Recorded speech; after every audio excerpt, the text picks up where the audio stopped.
There's a cognitive part to the work and there's a somatic part with the work. Cognitive part is to explain and to recognize what's happening to the person, to create a roadmap for the person to get their mind around really to their symptoms they're suffering from.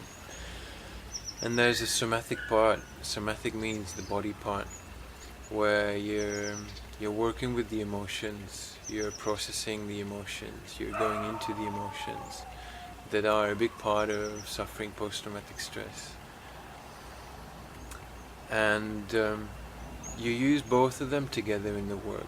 You might reflect on some of the somatic work you're doing, and then once there's a sense of safety you might go back into the somatic part to address emotions.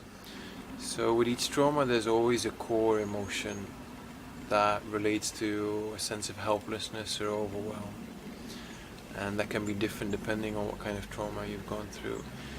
Then related to that core emotion there's always a coping emotion that people develop over time when they keep suffering from their symptoms. And then later on they might develop also a coping habit. Might be smoking, drinking, having troubles with food, cutting themselves, getting lost in work, getting lost in sports, getting lost in relationships. It could be anything, your coping habit.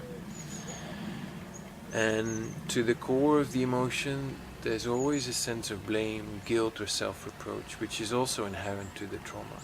So just to put that back again together, there's a core emotion related to your sense of overwhelm or helplessness. There's a coping emotion you develop over time. There's a coping habit that you develop also over time to deal with the emotional stress. And all of that is bound by the story of what happened to you and guilt, blame or self-reproach. And this applies to incidental trauma, but also developmental issues.